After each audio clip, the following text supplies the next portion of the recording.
ये है आज का बीजापुर, कर्नाटक का एक शहर। आइए चलिए पहले इस बीजापुर को देखें। इसकी नई इमारतों के पीछे एक बड़ी तारीख छिपी है। बीजापुर आज कर्नाटक स्टेट का एक छोटा सा जिला है, लेकिन क्या आप यकीन करेंगे कि ये एक छोटा सा शहर किसी ज़माने में एक बहुत बड़ी रियासत का पाए तख्त हुआ करता था, और वो रियासत थी आदिल शाही सलातीन की। तो चलते हैं माजी के झरोकों की जानिब और देखते हैं कि इस तारीखी पस मंज़र में क्या था और ये शहर किसने बसाया था, और इस शहर की अजीमुल शान तारीख क्या है, और तारीख के साथ किस तरह इस शहर में उर्दू की बुनियादें पेवस्त हुईं। कहता हूँ सुखन मुख्तसर बेगुमा कि यूं शाहनामा दक्कन की है जां। यूसुफ आदिल शाह आदिल शाही सल्तनत का बानी और महमूद गांवा का तरबियती याफ्ता था। शेर व शायरी का ज़ौक़ बचपन से रखता था। उल्मा, फजला और अहले फ़न व अरबाब हुनर का बेहद कदरदान था। साथ ही साथ उसे फ़न मौसीकी से बहुत दिलचस्पी थी। यूसुफ आदिल शाह ने कई किले और खूबसूरत इमारतें बनवाकर शहर बीजापुर को जीनत बख्शी।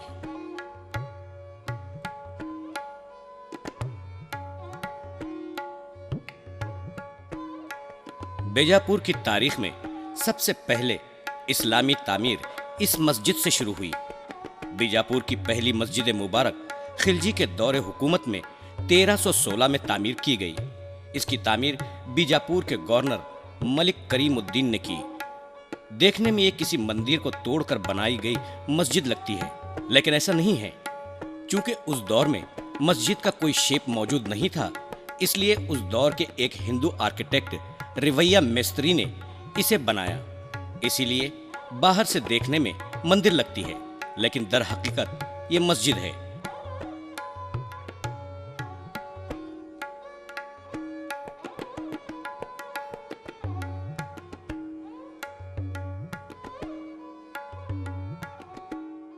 बहमनी सल्तनत के ज़वाल के बाद दक्कन में 11 सल्तनतें कायम हुई। उसमें 6 सल्तनतें छोटी थीं, इसलिए 5 बड़ी सल्तनतें उन पर काबिज़ हुईं।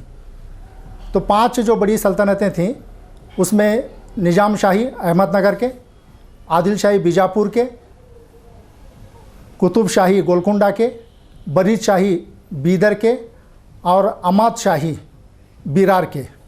ये 5 सल्तनतें दक्कन में अपनी हुकूमतें करती रहीं, और दौर वस्ता में काफ़ी कुछ इन हुकूमतों में तरक्की हुई। इसमें 5 हुकूमतों में ख़ास करके आदिल शाही हर लिहाज से आगे रहे। सियासी मामलात में, तालीमी मैदान में, तर्ज तामीरात में, और कई इमारतें यहाँ पे बनी। उसके अलावा अदबी खिदमात काफ़ी कुछ यहाँ के जो सलातीन हैं वो इस दक्कन के इलाके में किए।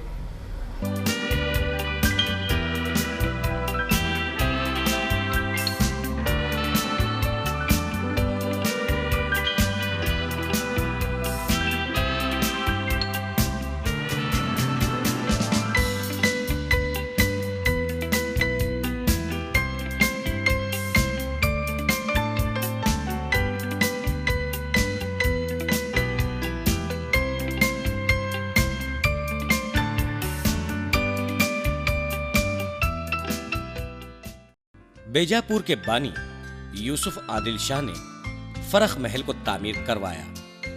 बाद में इसे चीनी महल भी कहा जाने लगा। इसकी तामीर 1492 में की गई। लेकिन खास तौर पर अर्क किला काफी मशहूर है, और बहुत सारी तामीरें आज निस्व नाबूद हो चुकी हैं। ये चीनी महल आज यहाँ मौजूद है, जिसमें डिप्टी कमिश्नर का दफ्तर है। ये मस्जिद किले पर बनाई गई थी, जो आज मौजूद है। किले की कुछ बाकियात आज भी दिखाई देती हैं, जो खंडर की शक्ल इख्तियार करती जा रही हैं। यूसुफ आदिल शाह की वफात के बाद उसका बेटा इस्माइल आदिल शाह तख्त नशीन हुआ। इस्माइल आदिल शाह अपने बाप की तरह इल्म परवर और ज़ौक़ शायरी रखने वाला बादशाह था। इसको ये फन विरसे में मिला था। वफाई तखल्लुस करता था। इसे भी न सिर्फ फ़नून लतीफ़ा से लगाव था, बल्कि शायरी और मौसीकी के फ़न में भी महारत रखता था। तो इब्राहिम आदिल शाह तो बहुत बड़ा एक कल्चरल आदमी था, तहज़ीब याफ्ता आदमी था, और उसके दौर में इल्मी फ़रोग मिला। तर्ज तामीरात भी बहुत ज़्यादा हुई हैं और कई शायर इसके दरबार में बैठते उठते थे और इब्राहिम आदिल शाह की सरपरस्ती में वो काम करते थे। इस्माइल आदिल शाह के बाद उसका बेटा इब्राहिम आदिल शाह अव्वल तख्त नशीन हुआ। इब्राहिम खुद शायर नहीं था, लेकिन अपने आबाओ अजदा की तरह ज़ौक़ इल्म व अदब से बहरमंद था। ये बड़ा हौसलेमंद बादशाह था। इस बादशाह ने आबरसानी के लिए नहरें बनवाई। अहमदनगर की मशहूर शहजादी चांद सुल्ताना, जो शुजात और बहादुरी में दक्कन की तारीख के आसमान पर चांद बनकर चमकती थी, इसी बादशाह की मलिका थी वो। इब्राहिम आदिल शाह के बाद उसका बेटा अली आदिल शाह 1557 में तख्त नशीन हुआ। इस बादशाह के दौर में इल्म फन और शेर सुखन को बहुत तरक्की मिली।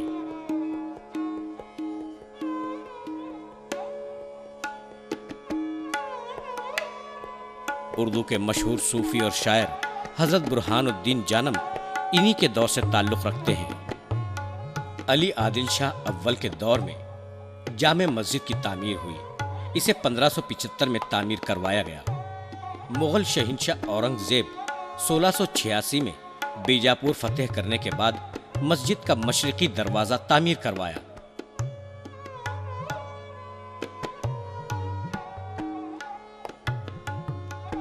इस जामे मस्जिद की हिसारबंदी 1839 से 1848 के दरमियान सातारा के राजा शाह जी ने करवाई और सराय भी बनवाए, जिसमें ताजिर और मुसाफिर ठहरा करते थे।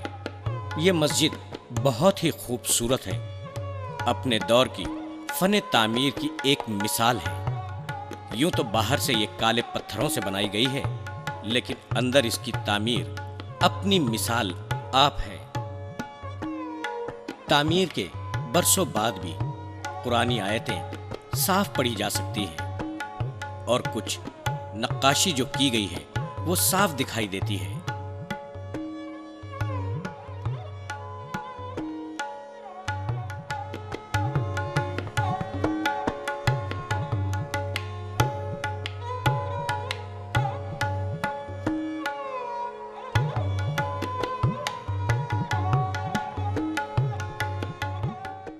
सबसे बड़ी इमारत या बीजापुर में जो बनी वो जामिया मस्जिद है और इसमें आपको दखनी तर्ज के तामीरात का असर आपको बहुत कुछ मिलता है, क्योंकि उस ज़माने में तुर्कस्तान से हो या पर्सिया से या ईरान से हो, उस वक्त ये मैमार बिल्कुल कम थे। इसीलिए यहाँ पे जो दखनी मैमार थे, आर्किटेक्ट्स थे, उनकी मदद से ये जामिया मस्जिद बनवाई गई। आप देख सकते हैं ये बीजापुर की सबसे बड़ी इमारत है और इसमें दखनी इन्फ्लुएंस जो है आपको ज़्यादा मिलेगा। हिंदू जो तर्ज तामीरात हैं, तामीरात के जो पॉइंट्स हैं, नुकुश हैं, आपको इस इमारत में मिलेंगे। अली आदिल शाह के बाद उसका भतीजा इब्राहिम आदिल शाह सानी 1580 में बीजापुर का वारिस बना। इसका अहद आदिल शाही हुकूमत के उरूज और फ़रोग़, खुशहाली, इल्म फ़न की सरपरस्ती के लिहाज से बड़ा ज़रीन दौर था। वो साहिब इल्म फ़न था। खत्ताती, मुसव्विरी, नक्काशी, मौसीकी और शायरी में भी महारत रखता था। इस वजह से इब्राहिम आदिल शाह सानी जगत गुरु के नाम से भी जाना जाता है। इब्राहिम आदिल शाह दुवम ने अपने दौरे हुकूमत में अपनी हिंदू रियाया के लिए ये मंदिर तामीर करवाया। इसे नरसिम्हा मंदिर कहा जाता है।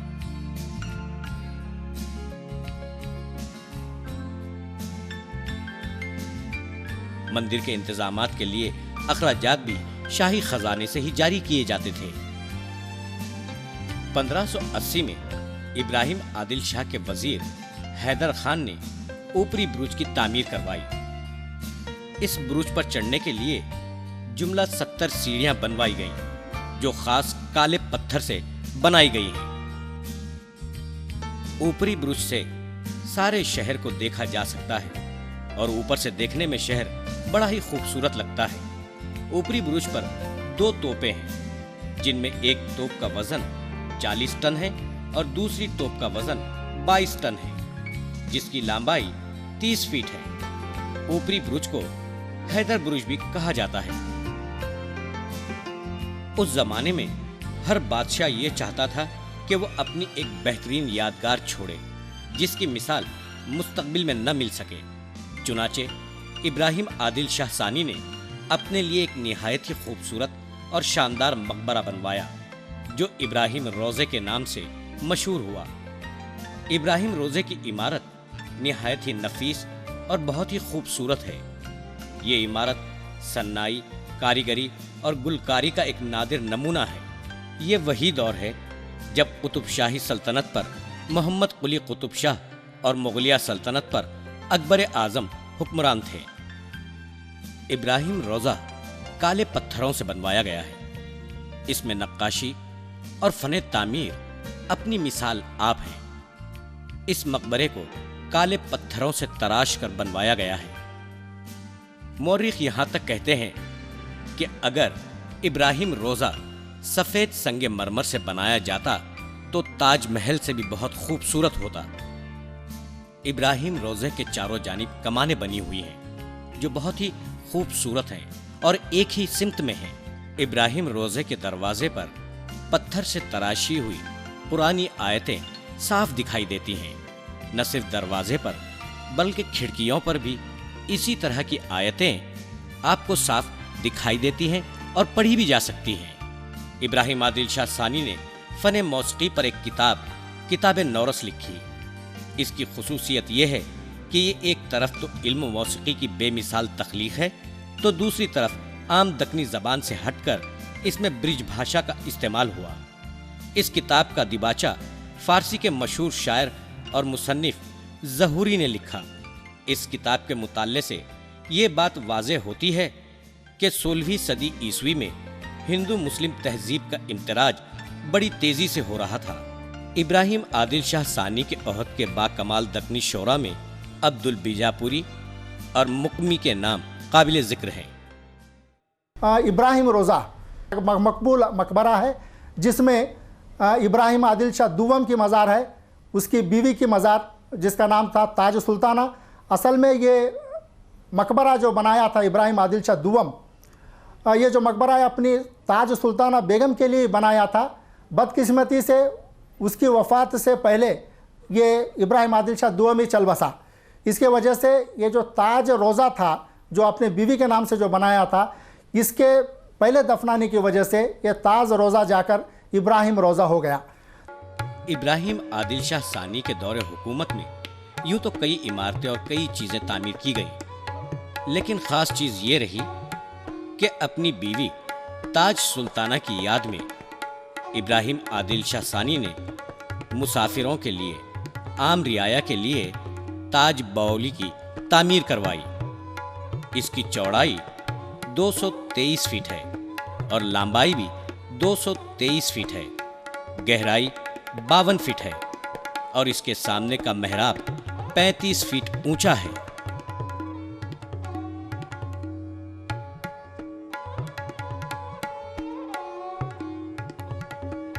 इब्राहिम आदिल शाह सानी के दौरे हुकूमत में पत्थर से बनी एक शाहकार तामीर और हुई। इसे मेहतर महल कहते हैं। इसकी पहली मंजिल पर तमाम सियासी मंसूबाबंदी की जाती थी और ये शाही मस्जिद का दरवाज़ा भी है। संग तराशी अपने आप में एक नमूना है, एक शाहकार है। इससे पता चलता है कि इब्राहिम आदिल शाह सानी फ़न तामीर में किस तरह दिलचस्पी रखता था। संग तराशी, नक्काशी ऐसी की जाती थी जिसे देखकर आंखें हैरत से फैल जाती हैं।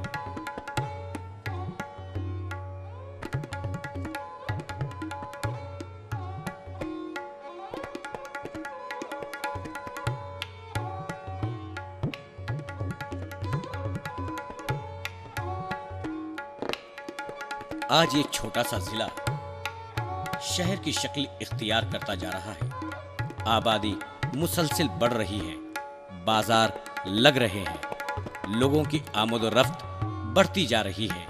पुरानी सवारियों को छोड़कर अब लोग नई सवारियों का इस्तेमाल कर रहे हैं, लेकिन नई सवारियों के साथ यहाँ के लोगों ने अपनी पुरानी तहजीब नहीं छोड़ी है। तहजीब अदब आज भी यहाँ के लोगों में रचा बसा है। आदिल शाही जो सल्तनत थी वो इस कदर यहाँ के जो बादशाह थे, सलातीन थे, वो बहुत ही अदब नवाज थे। इस लिहाज से बहुत सारे उदबा दक्कन की तरफ आते चले गए और देखते ही देखते एक बड़ा शायरों का, सूफियाओं का एक जमघट यहाँ जमा हो गया और इस तरह से ज़ुबान जो पनपी यहाँ वो दक्कनी ज़ुबान को हम देखते हैं। यहाँ की लाइब्रेरी का भी हमने मुआयना किया और देखा कि यहाँ पर उर्दू दां हैं, उर्दू पढ़ाई होती है या किताबें हैं या नहीं। ये देखकर हमें हैरत हुई। उर्दू की काफ़ी किताबें यहाँ मौजूद हैं और काफ़ी लोग उर्दू पढ़ते हैं। ये तमाम किताबें दूसरी रियासतों से यहाँ लाई जाती हैं, क्योंकि यहाँ पर इतने उर्दू वाले होने के बावजूद भी ना तो कोई रोजनामा निकलता है, ना ही कोई किताब यहाँ से शाये होती है। दक्कनी उर्दू को फ़रोग मिला और ये जो इस्लामी तालीमात हैं दक्कनी उर्दू में वो उसका प्रसार करते रहे, तबलीग करते रहे। ख़ास करके वज़ू कैसे करना, नमाज कैसे पढ़ना और दीनी जो इल्म है वो कैसे सीखना, यहाँ के दक्कनी ज़बान में वो लिखते रहे। आदिल शाही दौरे हुकूमत में उर्दू बहुत परवान चढ़ी। सभी बादशाहों ने अपने अपने वक्तों में उर्दू को बहुत फैलाया, उसे आगे बढ़ाया। उर्दू उस वक्त की सरकारी जुबान भी थी, जिसमें तमाम सरकारी उमूर दक्कनी जुबान में किए जाते थे, जिससे अदब परवान चढ़ा और सारे हिंदुस्तान में फैलने लगा। ख़ास तौर पर जो अदब बराए अदब है वो हमें इब्तिदा में नज़र नहीं आता। जो दक्कनी ज़ुबान है उस ज़ुबान में हमें ज़्यादा से ज़्यादा जो कुछ चीज़ें मिलती हैं वो अदब से हटकर ख़ास तौर पर दीनियात ही हमें नज़र आता है। अब रही दीनियात, चूँकि दीनियात उस ज़माने का मौजू था, दीन उनको पहलाना एक मकसद था, इस लिहाज से जो बुज़ुर्गान दीन यहाँ आए थे तो उन्होंने दीन को सामने रख कर ज़ुबान की तरक्की की तरफ तवज्जो दी और तसव्वुफ़ ख़ास तौर पर उस ज़माने का जो ख़ास जिस पर तवज्जो दी गई वो तसव्वुफ़ ही हुआ करता था। यही बात हमारे यहाँ दक्कनी ज़ुबान के जितने शोरा हैं उनके यहाँ भी शायरी तो मिलती है मगर वो तसव्वुफ़ के साथ और हटकर जैसे आजकल की जिस तरह की शायरी होती है या ज़ुबान का जिस बात को ख़याल रख कर हम शायरी करते हैं वह सारी चीज़ें हमें उस ज़माने में नहीं मिलती।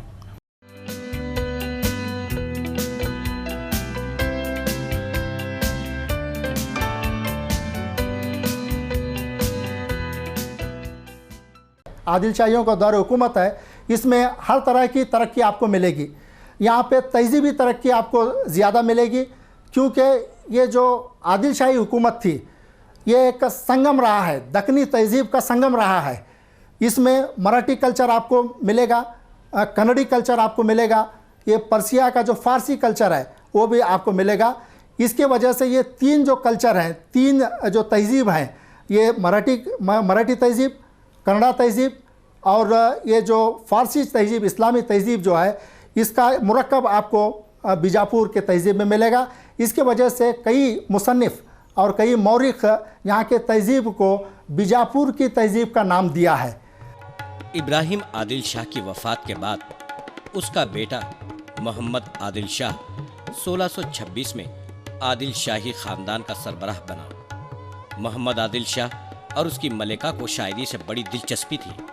बेशुमार शोरा बादशाह के चारों जानिब हमेशा जमा रहते थे, जिनमें मलिक खुशनूदी, रश्मी, सनती, हसन शौकी के नाम बेहद मशहूर हैं। रश्मी फ़ारसी और उर्दू दोनों ज़बानों में शेर कहते थे। खावरनामा इनकी मशहूर मसनवी है। मलिक खुशनूद ने हज़रत अमीर खुसरू की फारसी महीशत बहीशत को दखनी में इसी नाम से लिखा, जो निहायत आसान जुबान में है। मोहम्मद आदिल शाह का शानदार कारनामा गोल गुम्मद की तामीर है। गोल गुम्मद का शुमार हिंदुस्तान के काबिल दीद और बेनज़ीर इमारतों में होता है। मोहम्मद आदिल शाह के दिल में गोल गुम्मद बनाने का ख्याल इसलिए आया कि वो हमेशा से ही चाहते थे कि कोई ऐसी नादिर इमारत बनाई जाए जो इब्राहिम रोज़े पर सबकत ले जाए। लिहाजा उसने उसकी तामीर का काम शुरू करवाया और देखते ही देखते एक खूबसूरत गुम्मद बनकर तैयार हो गई। गोल गुम्मद एक निहायत बुलंद और शानदार इमारत है। ये गुम्मद निस्फ दायरे की शक्ल में है। पूरी इमारत कम व बेश 205 फीट बुलंद है। गुम्मद की अंदरूनी गोलाई 550 फुट है। इमारत के चारों कोनों पर 4 मीनारें हैं। हर मीनार 7 मंजिला है, जिस पर चढ़ने के लिए चक्करदार जीने हैं। छत से गुम्मद में जाने के लिए 8 दरवाजे हैं। गोल गुम्मद की गैलरी में आहिस्ता आवाज़ भी बड़ी ज़ोरदार सुनाई देती है। हत्ता के घड़ी की टिक टिक भी दीवार से कान लगाकर साफ सुन सकते हैं। आवाज़ इसमें बार बार गूंजती है। इस सदाए बाज गश्त की वजह से गोल गुम्मद को बोलती गुम्मद भी कहा जाता है। आदिल शाही दौरे हुकूमत में यूं तो कई शाहकार तामीरें हुई, लेकिन इसके साथ साथ बैरूनी तारीखकार लिखते हैं कि उस जमाने में उस दौर के बाजार भी बड़ी अहमियत के हामिल थे और मशहूर भी। आज वो बाकी नहीं रहे, लेकिन तारीख के औराख में उनके नाम मौजूद हैं। इस शहर में कई बाज़ार थे, जिसका जिक्र असद बेग ने लिखा है, वाक़ियत असद बेग में। इसी तरह कई फॉरेनर ट्रैवलर्स यहाँ पर आए हैं, जैसे कि ट्रैवनी है, ओगलबी है, जिन्होंने इस शहर का बहुत ही इस शहर का खूबसूरती और यहाँ के बाज़ार के बारे में तफसीर बयान की है।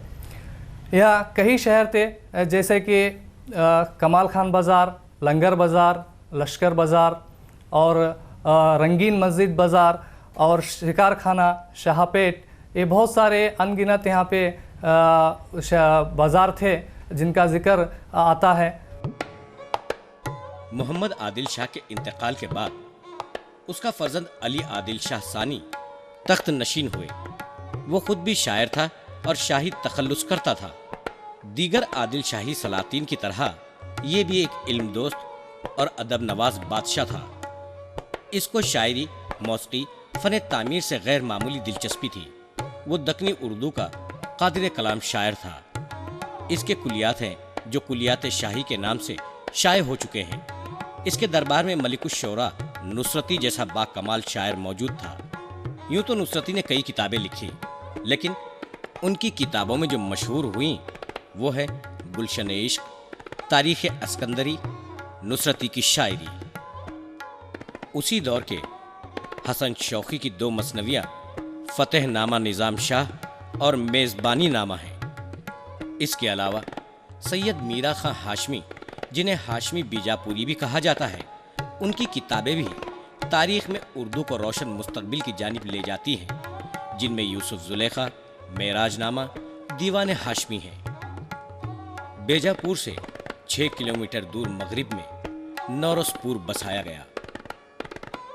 1580 से 1627 तक ये आदिल शाही सल्तनत का दूसरा दारुल हुकूमत रहा। सिर्फ चंद सालों के लिए इब्राहिम आदिल शाह दुव्वम, जो किताब नौरस के मुसन्निफ हैं, यहाँ हर साल शोराओं को, अदीबों को, नाचने गाने वालों को बुलाया करते थे और एक ईद मनाई जाती थी। लेकिन कुछ ही अरसे बाद मलिक अंबर ने हमला करते हुए इसे तबाह ताराज कर दिया। तब सारे उमरा बादशाह वक्त आदिल शाह दुव्वम यहाँ से फरार होकर वापस बीजापुर में आ गए।